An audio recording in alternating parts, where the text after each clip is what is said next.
இப்போ டெக்னாலஜி வளர்ந்துட்டே போகுது, நாங்க வளர முடியலையே. சொல்லுங்க ஒண்ணும் பண்ண முடியாது, ஒண்ணும் ஆகாது. என்னமா இருக்கிற பிரச்சனை சொல்லுமா?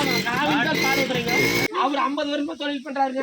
நாலு இப்போ அவர் 50 வருஷம் ஏன் வேணாம் ஒவ்வொன்றும் வித்துட்டு வர்றீங்க? அங்க பார்த்து சொல்லுங்க, விற்காம மழை இப்படி போனா திங்க தட்டு 50-70 ரூபாய் சொல்லுங்க.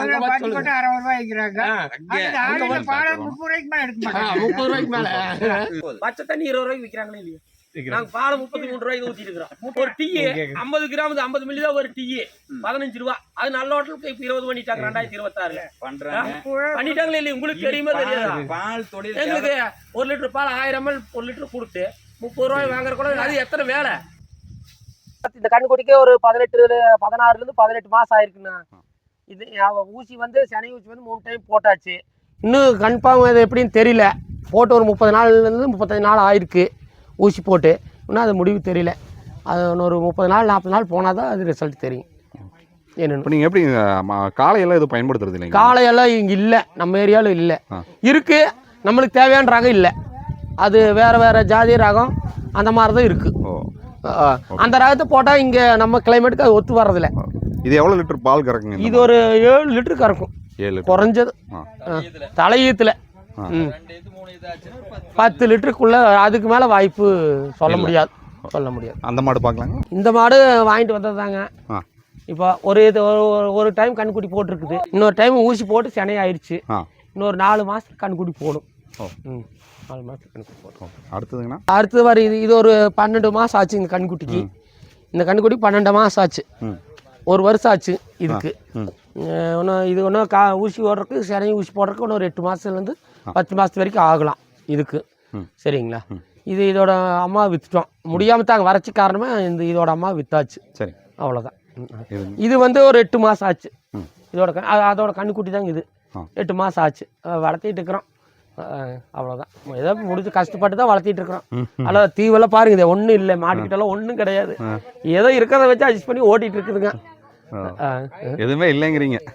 பாருங்க, நீங்களே மாட்டுக்கிட்டே பாருங்க. இது அந்த கொள்ளோட இது எடுத்து போட்டிருக்கிறோம். இது என்ன தீவனங்கண்ணா? அது கொள்ளோட செடி. அதை எடுத்து காட்ட முடியுங்களா? இதை தான் போட்டிருக்கிறோம் பாருங்க. இது கொள்ளு செடியில் வர கழிவு. அது கொள்ளு செடியோட அது கொள்ளு திரி. இது சாப்பிடுங்க நல்லா.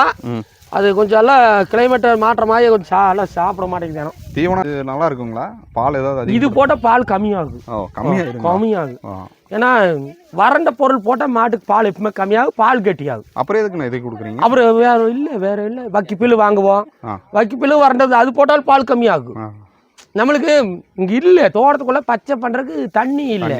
மழை பெஞ்சா உங்களுக்கு கொஞ்சம் மழை பெஞ்சா அவுத்து விட்டா அது மாற்றமாயிரும், கொஞ்சம் மாற்றமாகும். இப்போ ஒரு 5 லிட்டர் கறக்குதுன்னா ஒரு 7 லிட்டரா கறக்கலாம். மழை பெஞ்சு புல்லு வந்தா இல்லைன்னா சிரமம் தான். நம்ம இன்னைக்கு வந்திருக்கக்கூடிய இடம் பாத்தீங்கன்னா காளியப்பனூர் அப்படிங்கிற ஒரு கிராமத்தை நோக்கி தான் வந்திருக்காங்க. இந்த கிராமம் பாத்தீங்கன்னா மேட்டுப்பாளையம் அருகினில் அமைஞ்சிருக்கு. இது கோயம்புத்தூர் மாவட்டத்துக்கு உட்பட்ட ஒரு கிராமம் தாங்க. ஸோ இந்த கிராமத்துல பாத்தீங்கன்னா ஒரு விவசாய அண்ணா வந்து ஒரு குழுவோட அவருடைய நண்பர்களோட நின்று இருக்காரு. ஸோ மாடு வளர்க்கறத பற்றியும் இந்த விவசாயங்கள் இங்க என்னென்ன மாதிரி இருக்கு அப்படிங்கிறத பற்றியும் ஒரு நல்ல கலகலப்பா நம்ம கேட்கணும். அண்ணா வணக்கண்ணா. வணக்கண்ணா. அண்ணா உங்க பேரு, உங்களை பற்றி ஒரு அறிமுகம். நாங்கள் வந்து காளியப்பனூர்ல இருக்கிறேங்க. என்னோட பேர் ஜெகநாதங்க. நம்ம பேர் ரங்கநாதன். குரதமலை பக்கத்தால 2 கிலோமீட்டர் இதுல இருக்கிற கேப்ல மழை சரியான பிரச்சனை. மாட்டுக்கு மேவில்லை, பால் உற்பத்தி வந்து ப்ரொடக்ஷன் வந்து வர்றதில்லை. இப்போ 10 லிட்டர் கறக்குறது 5 லிட்டர் 6 லிட்டர் தான் கறக்குது. கவர்மெண்ட்லேருந்து நமக்கு அதுக்கு உண்டான காசு தர்றதில்லை. வருது, ஸ்டாண்டர்டாக கொடுக்குறாங்க. ஆனால் பருத்தி கொட்டை விலை இந்த மாதத்துல மட்டும் 300 ரூபா இருக்குது மூட்டைக்கு. இந்த ஒரு மாதத்துலேயும் மட்டும். புண்ணாக்கு அப்படி தான். இப்போ முதல்ல 500 ரூபா இருந்தது, இப்போ 600. தவிடு 600 ரூபா இருந்தது, 700. டோட்டலாக விலை ஏறியாச்சு. ஆனால் பால் விலை ஏறல. விவசாயத்துக்கு தண்ணி பற்றாக்குறை, ட்ரையு, மாட்டுக்கு தேவையான தீவனம் இல்லை, பிரச்சனைகள் தான் ஓடுது. இன்னும் கொஞ்ச நாள் இதே மாதிரி நீடிச்சுன்னா ஒன்றும் வளர்த்த முடியாது, மாடெல்லாம் வளர்த்த முடியாது. சரியான சிரமம் தான், லாஸில் தான் போகுது நம்ம குழப்பம். ஆனால் நீங்கள் சொல்லுங்கண்ணா, நீங்கள் என்ன பண்ணிட்டு இருக்கீங்க அப்படின்னா? ஆனால் நான் விவசாயம் தான் பண்ணிட்டு இருக்கிறேங்க. நான் ஒரு 4-5 ஏக்கர் விவசாயம் பண்ணிக்கிறேன். கருவேப்பிலை, தென்னை மரமெல்லாம் இருக்குதுங்க. இந்த வருஷம் மழை ரொம்ப கம்மியாகிறதுனால தென்னை மரமெல்லாம் ஒரு காயக்கூடிய ஒரு சூழ்நிலையில் இருக்குதுங்க. கருவேப்பிலை அதே மாதிரி காஞ்சிட்டு இருக்குதுங்க. விவசாயி இதுக்கு மேலே மழை பெய்யலைன்னா டம் பிடிக்க ரொம்ப சிரமமாக இருக்குங்க. இது எங்களோட கோரிக்கை. 2வது, இந்த குட்டை நிரப்பும் திட்டம் ஏதோ ஏற்பாடு பண்ணிட்டு இருக்காங்க. அந்த மாதிரி ஏதோ நம்ம காரமடை மேற்கு பகுதிக்கு வந்துச்சுன்னா நல்லா சிறப்பா இருக்குங்க. அத்திக்கடை வான வச்சுட்டா எங்களுக்கு வரும், நாங்கள் எடுக்கிற துட்போட எங்கேயோ கூட தண்ணி விட்டு வச்சுக்கிறாங்க, எங்களுக்கு தண்ணி வர்றதில்ல. கேட்டாக்க அத்திக்கடை பக்கத்தால் நாங்கள் இருக்கிறோம், ஆனால் தண்ணி எங்களுக்கு பெனிஃபிட் இல்லை. 50 கிலோமீட்டருக்கு அந்தளவு தண்ணி போயிட்டு இருக்குது, கிழக்குந்து வருது மேற்குது போகிறது, எங்களை தாண்டி தான் விவசாயிகள் போயிட்டு இருக்கிறாங்க, இது பண்ணிட்டு இருக்காங்க. எங்களுக்கு சுத்தமாக தண்ணி இல்லாம நீங்களே பாருங்க எப்படி இருக்குன்னு ஏரியாவை. காய்ச்சல் பூமி பூரா சும்மா தான் இருக்குது, விவசாயம் பண்றதுக்கு வழி இல்லை, மாடும் வளர்த்துறதுக்கு வழியில, எப்படி பிழைக்கிறது சொல்லுங்க. இப்படியே போச்சுன்னா எங்களுக்கு எல்லாம் குடிநீர் குடிநீர் சாப்பாடு என்ன எப்படி இப்போ டெக்னாலஜி வளர்ந்துட்டே போகுது, நாங்க வளர முடியலையே. விவசாயத்தோட நிலைமை போயிட்டு இருக்குதுங்க. இது கவர்மெண்ட் இது ஏதாவது வேற ஏதாவது இது பண்ணாதான் விவசாயம் ரெடி பண்ண முடியுங்க. நானும் கேட்டா சொல்றாங்க கொடுக்குறேன்னு, ஆனா இங்க வந்துச்சு வர்றதில்ல, இது வரைக்கும் நம்மளுக்கு ஒன்றும் வந்துச்சு வரல. அடுத்து அவர் கேட்க கூட நீ தானே கேளுங்க. நீ கேட்கறதுக்கு முன்னாடியே நிறைய எல்லாமே நீங்களே விவசாயியோட ஒரு போர்வெல் பாருங்க, தண்ணி இன்ன வரைக்கும் வேலை செஞ்சு தண்ணி இல்லாம போர்வெல் போய் பாருங்க, பாருங்க ரொம்ப நீங்க அந்த வாழை எடுங்க, அப்படியே எவ்வளவு ஒரு சூழ்நிலை பாருங்க, எவ்வளவு காஞ்சு நிக்குது பாருங்க, காஞ்சு போயிடுதுங்க. அது நம்பி அதுக்கு லாஸ்ட் தான் இருக்குப்பா, 50,000 அதில் போட்டுருப்பாங்க. ரொம்ப மோசமா இருக்குண்ணா, என்ன படம் தெரியல.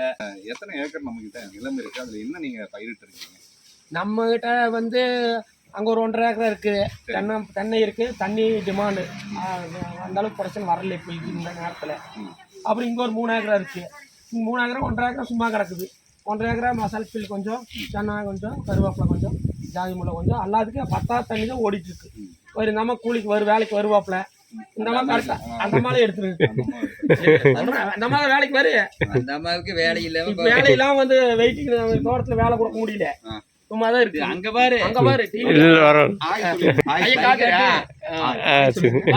சொல்லுங்க, ஒண்ணும் பண்ண விட முடியாது.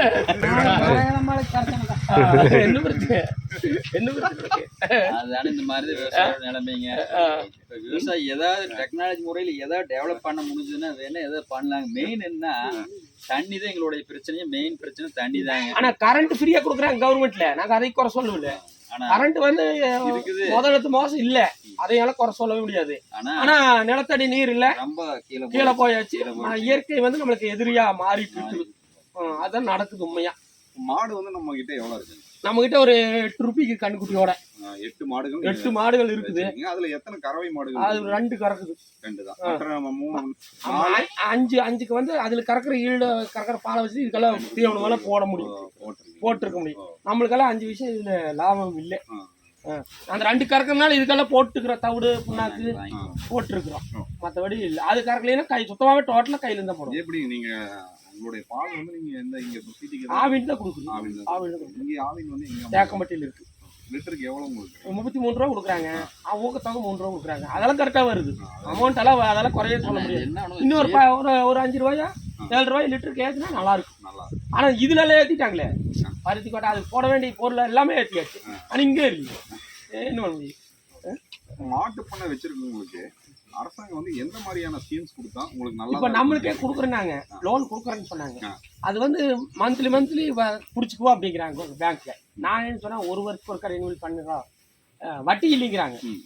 சரி 1 வருஷத்துக்கு ஒருக்கா ரெனியூவல் பண்ணிக்கலாம் அப்படின்னு கேட்டா அது முடியாது அப்படின்ட்டாங்க. ஏன்னா 1 வருஷத்துக்கு ஒருக்கா அப்படி இதுக்கு வர்றதை வச்சு இதுக்கு வாங்கி போடுறதே தெரியா போகுது, மாதம் வர்ற காசு பிடிச்சிட்டா எப்படி போடுறது, அதனால வேண்டான்னு சொல்லி வெயிட்டிங். அவ்வளோதான். ஆனா நீங்க வந்து நீங்களும் மாடு வச்சிருக்கீங்க? இல்லை, நம்ம மாடு கம்மியாக தான் இருக்குங்க. எத்தனை மாடு? 1 மாடு தான் வச்சிருக்கிறேங்க. அதுக்காக இருக்கிறது எதை நம்ம வீட்டு செலவளவுக்கு வச்சுட்டு எதை பால் சொசைட்டிக்கு ஊற்றிட்டு இருக்கிறேங்க.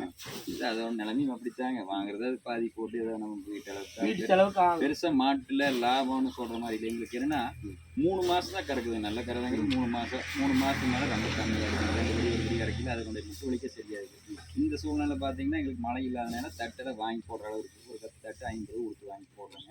அதில் பெரிய லாபம்னு சொல்கிற மாதிரியே இல்லைங்க. எப்படி எங்களுக்கு வேணுங்கிறதுக்காக விவசாயத்துக்கு ஒரு தோட்டம் ஒரு மாடு வேணுங்கிறதுக்காக வச்சுட்டு இருக்கிறோம், அவ்வளோதான். இப்போ ஒன்றும் இல்லைங்க, அந்த அம்மா வந்து போச்சுல வேலைக்கு, ஒரு நாளைக்கு 350 ரூபா சம்பளம். காலையில் 8 மணிக்கு ஸ்டார்ட் பண்ணுவாங்க, 2 மணிக்கு முடிஞ்சுது. அதுக்கு மேலே நாங்கள் பார்க்கணும். 350 ரூபா கொடுத்துவாங்க, என்ன 350 வந்து சேராது. 2 மாடு கறந்ததுன்னா 8 ஒரு பிடிக்கு முட்டு வலி போட்டு அந்த அம்மாவுக்கு சம்பளம் கொடுத்தா அப்புறம் நைட்டும் பார்க்கணும். 24 நைட் பால் பார்க்கணும்ல, நாங்களே பார்க்கறதுனால தெரியல இல்லைங்க, மிச்சம் இல்லை. என்னமோ எங்களுக்கு வேற பொழப்பு தெரியலங்கிறதுனால இது பண்ணிட்டு இருக்கிறோம்.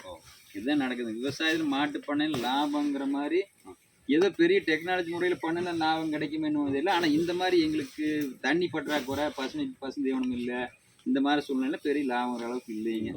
வெளியே தட்டு விலைக்கு வாங்கி போட்டு தீவனம் மெயின் என்ன, அந்த தட்டு தீவனம் போட்டு தான் நமக்கு இதை காப்பாற்ற வேண்டிய ஒரு சூழ்நிலை இருக்குதுங்க. லாபம் மாட்டு அப்புறம் ஒன்னொன்னு, இது கண்ணுக்குட்டி விட்டோம்னா கொண்டு போய் விற்கிறோம், கறி வெட்டுறோம், ஸ்டாண்டர்ட் விலை. நம்ம கிட்ட அப்படி இல்லை, ஒரு அப்ராக்சிமெண்டா ஒரு 5000 3000 அப்படின்ட்டு வாங்கிட்டு போறான். இடையில இருக்கிறவன் சின்ன சாப்பிட்றான். எங்களுக்கெல்லாம் அவன் கொண்டு போய் ஸ்டாண்டர்டு 1 கிலோ 300னா 300, நான் எவ்வளோன்னு தெரியல, அது கரெக்ட் பண்ணி வெட்டி பண்ணி சேல்ஸ். மாட்டு பண்ணை இப்போ நீங்கள் மாட்டு பண்ணை மெயின் பிடிக்கிறோன்னு நீங்கள் கேட்குறீங்க. மாட்டு பண்ணை டெவலப் பண்ணணும்னா சராசரி 1 லிட்டர் பால் 50 ரூபாய்க்கு விற்றா விவசாயம் கிடைச்சா, விவசாயிகளுக்கு எல்லாமே ஒரு 50 ரூபா கிடைச்சாதான் இப்போ விற்கிற விலைவாசியோட சூழ்நிலையில நம்ம பண்ண முடியும். ஏன்னா 25 ரூபாய் செலவாகுண்ணா, அது எந்த மாற்றம் 25 ரூபாய் 30 ரூபாய் போயிருக்கு. ரெண்டாவது இப்போ தீன் இல்லைங்கிற சூழ்நிலை நாங்கள் வாங்கி போடையில ரொம்ப அதுக்குமே எந்த பணக்காரனா இருந்தாலும் சரிங்க போட்ட முடியாது, பெரிய லாபம்னு சொல்ற அளவுக்கு இல்லைங்க. அந்த மாதிரி தான் போகுதுங்க. மாடுகள் நீங்க வளர்க்குறதுக்கு ஒரே ரீசன் வந்து நம்மளோட எரு சாணங்கள், அதுக்காக சாணத்தை வச்சு எருக்காக மெயினா வளர்த்துறேன். அதுதான் நீங்க வளர்த்துக்கணும். ஐயா வேற இடையில அவரும் இப்போ விவசாயி, அவரும் மாடு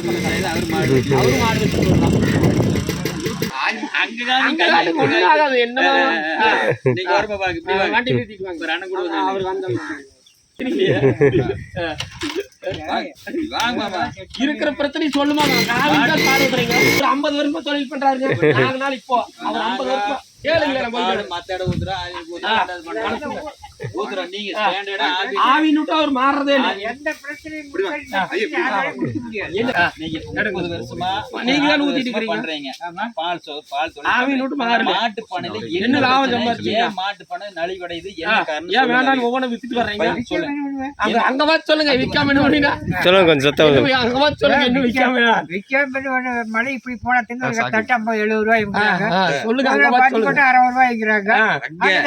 பால் 30 ரூபாய்க்கு மேல எடுக்க மாட்டாங்க. 30 ரூபாய்க்கு மேல 30 பாக்கல 50 பாக்கல பார்த்தா விற்காம என்ன பண்ணுவாங்க? அந்த ஈரமா போய் வித்துட்டு தான் போவோம். 10-7 நாள் தான் இருக்கு. யாரு விற்காம பண்ண முடியாது. பண்ணையினுடைய தன்மை என்னன்னு கேக்குறாங்க. என்ன வருமானம் வருது? நம்ம அதே ஒரு கணக்கு. இப்ப நம்ம மாதிரி மாடு வச்சுக்கிறோம், பெருசா பசங்க எல்லாம் இன்னைக்கு பால் பண்ண வைக்கலாங்கிற ஒரு அபிப்பிராயத்துல இருக்கிறாங்க. அவங்களுக்கு ஒரு எடுத்துக்காட்ட சொல்லுங்க. அப்ப என்ன வருது? செய்யலாமா வேண்டாமா? ஏன்னா கரெக்டு தான். ஏன்னா அந்த எண்ணம் இருக்கிறவங்க இருப்பாங்க ஒரு சில பேர். இது மெயின் காரணம் என்ன? எதனால நம்ம லாபத்தை நோக்கி போகுதா நட்டத்தை நோக்கி போகுதா சொல்லுங்க. லாபத்தை நோக்கி எல்லாம் போக முடியாது. எந்த காலத்துக்கும் போக முடியாது. வர்ற காலத்துக்கும் போக முடியாது. இந்த காலம் என்ன காரணம்? காரணம்னா அந்த அளவுக்கு மழை மாதிரி கிடையாது, அந்த அளவுக்கு பொருளாதாரம் கிடையாது. பொருளாதாரம். ரெண்டாவது நம்மளுக்கு கொடுக்குற பால் ஆவின்ல என்ன பண்றாங்க தெரியுமா? இப்ப 10 லிட்டர் போனா 35 ரூபா கொடுப்பான். அதே 20 லிட்டர் போனா 28 ரூபா தான் கொடுப்பான். அங்க எச்சா ஆயிக்குது. பால் அதிகமாகி அது அவங்க விக்கிறது என்ன ரேட்டுக்கு விக்கிறாங்க? அவங்க விக்கிறது 50-60 ரூபாய் விற்பாங்க. 50-60 44 ரூபாய் லோக்கல். பச்சை பாயிண்ட் 60 ரூபாய். அது வந்து கடைக்கு போனா கிரீன் பாயிண்ட் போனா தான் அது வந்து பேட்டு அது என்னமோ பண்ணி வர்ற நேரடி வாங்குறவங்க கொழுப்புச்சத்தை எடுத்துட்டு அவங்க 50 ரூபாய் விக்கிறாங்க. நம்மளுக்கு 44 ரூபாய் 26 நம்மளுக்கு என்ன கொடுக்குறா? நம்மளுக்கு வந்து 30 ரூபாய் கொடுக்குறோம், 33 ரூபாய் கொடுக்குறோம். 30 ரூபாய் கொடுக்குறாங்க. 33 உற்பத்தி பண்றவங்க 33 ரூபாய் கொடுக்குறாங்க. அவங்க மெயின்டெனன்ஸ் செலவு இருக்குது இல்லன்னு சொல்ல. சக்கை எடுத்து கொடுக்கல 40-60 ரூபாய்க்கு விக்கிறாங்க. நம்மளுக்கு ஒரிஜினல் பால் கொடுக்கல சராசரி ஒரு 50 ரூபாய் போகுது. பச்சை தண்ணி 20 ரூபாய்க்கு விக்கிறாங்களே இல்லையா? நாங்க பால் 33 ரூபாய்க்கு ஊத்திட்டு இருக்கிறோம். 33 ரூபாய்க்கு ஒரு டீ 50 கிராம் 50 மில்லி தான் ஒரு டீ 15 ரூபாய். அது நல்ல ஹோட்டலுக்கு இப்ப 20 பண்ணிட்டாங்க 2026 பண்றாங்க. பண்ணிட்டாங்களே இல்லையா? உங்களுக்கு தெரியுமா தெரியாதா? பால் தொழில் எங்களுக்கு 1 லிட்டர் பால் 1000 ml 1 லிட்டர் கொடுத்து 30 ரூபாய் வாங்குற கூட அது எத்தனை வேலை? ஒரு மாடு குறைஞ்ச வந்து நல்லா கறக்கிற மாதிரி 70,000 ரூபாய்க்கு மாடு வாங்க முடியாது. 70,000 மாடு வாங்கி ஒரு கிலோ பத்தி போட்டா 60 ரூபாய். புண்ணாக்கு 60 ரூபாய். மாட்டு தீவனம் 1 கிலோ 25 ரூபாய். உற்பத்தி செலவு அதிகமா இருக்குண்ணா. ரெண்டாவது போட்டதுனால ஒரு மாட்டுக்கு 3 கிலோ மாட்டு தீவனம் 2 கிலோ பத்து கிட்ட போட்டா தான் அது. அப்புறம் நம்ம பருத்தி கொட்டான ஒரு கட்ட தட்டு 50 ரூபாய், மக்காசல் தட்டு 20 தட்டு 80 ரூபாய். இதெல்லாம் கணக்கு போட்டு பார்க்கும்போதுங்க அங்க 70,000 வட்டிக்கு கூட பால் கறக்க முடியாது. வட்டி கணக்கு போட்டா இன்னைக்கு 102 ரூபாய் வட்டி ஈஸியா வீட்டுல உட்காந்து வாங்கிட்டு போயிட்டு இருக்காங்க. இது எப்படி சம்பாதிக்க அப்படியே போயிட்டு இருக்காங்க. இதுல வந்து லாக் ஆனா நைட்டும் பகல் அது மாற்றம் இல்ல. வட்டி வாங்குறவன் 4 மணிக்கு வந்தாலும் கரெக்டா பணம் வாங்கிட்டு போயிட்டு இருக்கிறாங்க. காலையில இன்னைக்கு காலையில கொடுத்தா மத்தியானம் 2 மணிக்கு பணத்துக்கு வரான். இது அப்படியே நைட் காலையில 5 மணில இருந்து நைட்டு 12 மணி வரைக்கும் தொங்குனாலும் 4 நம்ம மணி முதலீடு போட்டு நம்ம போட்டு காவலும் முக்கோடு முதலீடு லாஸ் ஆயிட்டு இருக்குதுங்க. 3 மாசம் 4 மாசம் கழிச்சு பார்த்தோம்னா 70,000 ரூபாய்க்கு வாங்குற மாடு 3-4 மாசம் கறந்து போட்டு சொன்னோம்னா 25,000 ரூபாய்க்கு கேட்பாங்க. 25,000 கேட்கறது இல்ல. வெயில் காலத்துல மாடு அவுட் ஆயிரு கேக்குறது நிறைய அப்ப நம்ம பிரச்சனை எப்படி சந்திக்கணும். விவசாயத்தில் டெவலப் பண்ண முடியும்? அது போடுற முட்டு வலிக்கே பத்துறது இல்ல. நானே ரெண்டாவது 70,000 வாங்கி 25,000 மாட்டை விற்கிறோம். 11 மாடு வச்சிருந்தேன். எப்படி என்ன பண்ண முடியுங்க? 11 மாடு வச்சு வச்சிருந்தேன். இப்ப 2 மாட்டுல கூட நிறுத்திக்கிறேன். 2 மாடு தான் நிறுத்திக்கிறேன். எப்படி இருக்குன்னு நினைச்சு பாருங்க. லாஸுங்க. டம் கட்ட முடியாது. வேற என்ன கேளுங்க, விவசாய மாட்டை பொறுத்த அளவுக்கு இதுதான் போயிட்டு இப்படித்தான் போயிட்டு இருக்குது. கவர்மெண்ட்ல 50 ரூபா கொடுத்தா ஏதோ முடிஞ்ச அளவுக்கு ஏதோ உருட்டலாம். இளைய தலைமுறை எது ஓப்பனா பண்ணலாம். செய்யலாம். 50 ரூபாய் கொடுக்கணும். 50 ரூபா கொடுத்தா பண்ணலாம். இப்ப கேட்டாங்க மீட்டிங் எல்லாம் போட்டு கேட்கும்போது மானியம் மானியத்தில் ஏங்க 60 ரூபாய்க்கு அவி விக்கிறாங்களே, எங்களுக்கு 50 ரூபா கொடுக்கூடாது. 10 ரூபா 10 லிட்டருக்கு நான் கேக்குறேன். நீங்களே சொல்லுங்க பார்க்கலாம். 60 ரூபாய்க்கு விக்கிறாங்களே இல்லையா கடையில? ஏங்க எங்களுக்கு 10 ரூபா 10 லிட்டருக்கு சொல்லுங்க, நீங்க சொல்லுங்கப்பா. நாங்க கஷ்டப்பட்டு உருவாக்குறது எவ்வளவு கஷ்டம். கவர்மெண்ட் பால் உற்பத்தி இனி வருங்காலத்துல நம்ம தமிழ்நாட்டை பொறுத்த அளவுக்கு சரிங்க. பால் உற்பத்தி ரொம்ப கீழே போயிருங்க. கீழே போயிரு. வேற மாநிலத்தில் நம்பித்தான் தமிழ்நாடு இருக்க போகுதுங்க. இனி விவசாயிக்கு ஏதாவது முயற்சி பண்ணி கவர்மெண்ட் உற்பத்தி பண்ணணும். தமிழ்நாடு பால் வேணும்னா இந்த தமிழ்நாடு கவர்மெண்ட் விவசாயிகளுக்கு ஏதாவது ஏற்பாடு பண்ணாதான் இது நிலநிறுத்த முடியும். இல்லாட்டி அடுத்த கவர்மெண்ட்ல நாளுங்கிறது அடுத்த கவர்மெண்ட்ல இருந்து வாங்குறவங்க டிரான்ஸ்போர்ட் ஏத்துக்கூலி இறக்கூலி 80,000 80,000 வேற ஸ்டேட்ல நம்மளுக்கு விட அதிகமா கொடுத்த பால் வாங்குறாங்க. வாங்கினாலுமே நம்ம தமிழ்நாட்டு விவசாயி கொடுக்கறதுக்கு மனசுல கவர்மெண்ட் கேரளாவில் எடுத்து 50 ரூபா ஆவின்கார கவர்மெண்ட் 50 ரூபா கொடுக்குறான்னு சொல்றாங்க. அதுல என்னன்னா அதுல அவங்களுக்கு பிஎஃப் இருக்குது. 60 வருஷம் மேலான பென்ஷன் அந்த திட்டத்தை கொண்டு வந்திருக்காங்க.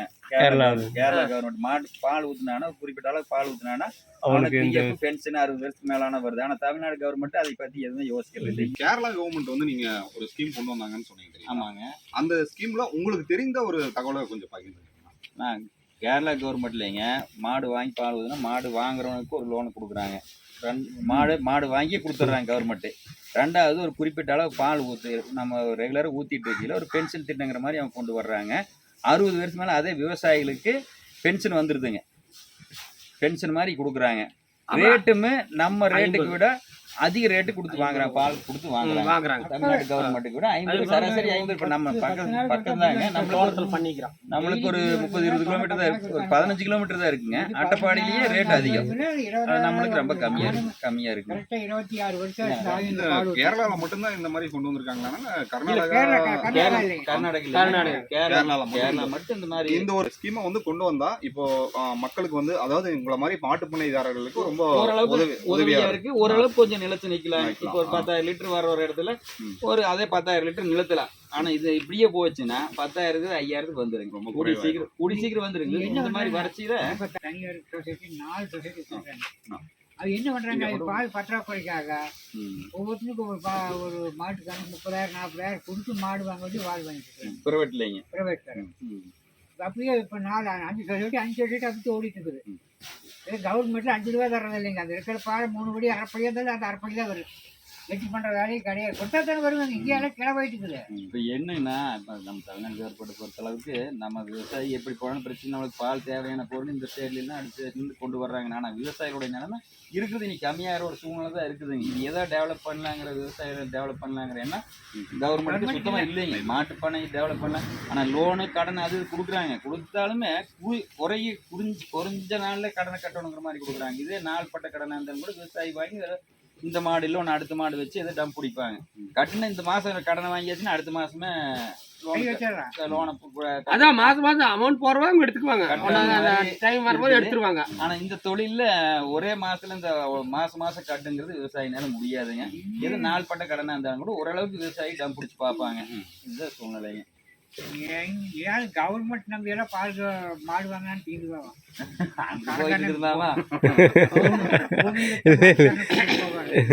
நீங்க வாங்குறேன்னு கேட்பானா? நம்மளுக்கு என்ன இல்ல அது பிரச்சனை இல்லைங்க. எடிட் பண்ணிக்கலாம். அப்புறம் இதனால பெரிய பிரச்சனையாகும். நம்ம ஏதாவது அப்படி இருந்துச்சுன்னா அதை எடுத்துக்கலாங்க. அதைத்தான் சொல்லிட்டே 14,000 கொடுக்குறேன். நான் வருஷத்துக்கு ஒருக்கா ரெனியூவல் பண்ணிக்கிறேன்னு கேட்டேன். முடியாதுன்ட்டாக்கா வாரம் மாசம் மாசம் கொடுத்துட்டோம். மாசம் அதனாலதான் நானும் வேணான்ட்டேன். மாசம் கட்ட முடியாது. இப்போ நம்மளுக்கு ரினியூல் பண்ணிட்டு மாசம் மாசம் கட்டுன்னு தான் சொல்றா. 17ஆம் தேதி அந்த 17ஆம் தேதி ஒரு வருஷத்துக்குள்ள அந்த மாடு இருக்குதா இல்லையா எப்படி சரி கண்டு வச்சுக்கிறேன். அது மாசம் மாசம் 5000 கட்டி கூட கட்டுவீங்க. அதுதான் சொல்றாங்க கவர்மெண்ட்ல மாசம் மாசம் கட்டணும்னு தான் சொல்றாங்க. மாசம் மாசம் இப்போ அது ஒரு மாடு வாங்கினா 10 வீடு கறந்து 4-5 மாசம் ஒரு மாட்டை நாங்க 1 லட்சம் ரூபாய் கொடுத்து ஒரு 70,000 ரூபாய் கொடுத்து நாங்க மாட்டை வாங்குறோம். மாட்டை வாங்கல என்ன ஆகுதுன்னா 3 மாசம் கறக்குது. 90 நாள் 70,000 ரூபாய் இவங்க டியூ கணக்கு 3000 4,000 கட்டுறாங்க மாசம் மாசம். 3 மாசம் அந்த மாடு கறக்கு. 3 மாசத்துக்கு மேல அது தீனுக்கே பத்தாது. 56,000 5,000 ரூபாய் எடுக்கிறாங்க. அவையெல்லாம் புள்ளி போட்டு எடுத்துக்கிறாங்க. நம்மளுக்கு பால் கார்டு மாதிரி நாங்க ஏதோ கஷ்டப்பட்டு ஒரு வருஷம் ரினியூல் பண்ணி இந்த வருஷத்துல அடுத்த வருஷம் நான் கட்டி ரினியூல் பண்ணிட்டு அடுத்த புது கடனை வாங்கிக்கிறோம்னா கவர்மெண்ட் அதை ஏத்துக்கிறது இல்லை. எங்களுக்கு மாசம் மாசம் கட்டுன்னா கடைசியில அந்த மாட்டை வித்துக்க 3 மாசம் கழிச்சு அந்த மாட்டை வித்த கடன் கட்ட வேண்டிய ஒரு சூழ்நிலைக்கு வருதுங்க. இது எது நாள்பட்ட கடனா கொடுத்தாங்கன்னா விவசாயிக்கு எதை வாங்கி ஒன்னும் கொஞ்சம் எதை பண்றதுக்கு 56,000 சும்மா வட்டி இல்லாம அதுக்கு வருஷமான 4,000 வட்டி போட்டு எடுக்கிறான். கவர்மெண்ட் எந்த போய் கவர்மெண்ட் கட்டி கவர்மெண்ட் கொடுத்து வட்டி போட்டு மாடு சேர்த்தாலும் சரி மனுஷன் சேர்த்தாலும் இல்ல பால் வலி ஸ்டாண்டர்ட் பண்ணிக்கிறாங்க. பருத்தி கூட பண்ண ஸ்டாண்டர்ட் பண்ணி விட்டா கூட பரவாயில்ல. ஒரு மினிமம் விலை கொண்டு வாங்க. அது மட்டும் பண்ண மாட்டேங்கிறாங்க. ஏன் பண்ண மாட்டேங்கிறாங்க? மீட்டிங் எல்லாமே சௌகரியத்தை ஏத்துக்கிறாங்க. நாங்க அப்படி ஏத்த முடியலையே. மீட்டிங் போட்டு பேசும்போது மாவு மூட்டைக்கு 200 ரூபா மானியம்னா இந்த மாதிரி மூட்டை எடுத்து வந்து 200 மானியத்திங்கன்னு ஒன்றுங்க பில்லு அதாவது 1300 ரூபாயெல்லாம் போயிருக்குது. நம்ம சாப்பிடுற சாப்பாடு அவருக்கு அரிசி 60 ரூபா தான். பருத்தி கூட 60 ரூபாய் கொடுத்து மாட்டுக்கு போட்டா பண்ணை எங்க போய் அடிக்கிறது? நீங்க சொல்லுங்க. நம்ம சாப்பிடுற சாப்பாடு 1 கிலோ அரிசி 60 ரூபா. நம்மளுடைய விவசாயம் சம்பந்தமாகவும் மாட்டுப்பண்ணை சம்பந்தமாகவும் நீங்க நிறைய தகவல்கள் பகிர்ந்துக்கிட்டீங்க. ரொம்ப நன்றிங்க. இந்த ஒரு காணொலி நிச்சயமா பாத்தீங்கன்னா நம்ம இளைய சமுதாயத்துக்கு வந்து இந்த ஒரு காணொலி நிச்சயமா ஒரு எடுத்துக்காட்டா இருக்கும்னு நான் நினைக்கிறேன். அடுத்தடுத்த காணொலிகள் வழியா நீங்க என்ன பார்த்து ரசிக்கணும். ஸோ நம்ம விவசாயிகள் சார்ந்த ஒரு தொழிலை பற்றியும் மாட்டுப்பண்ணை சார்ந்த ஒரு தொழிலை பற்றியும் நீங்க தெரிஞ்சுக்கணும்னு விருப்பப்பட்டீங்கன்னா சிவாரன் டிவி இன்ஸ்டா பேஜையும் சிவாரன் டிவியும் ஃபாலோ பண்ணுங்க. சில்ட்ரன் பாய் ஃப்ரம் நன்றி. வணக்கம். வணக்கம்.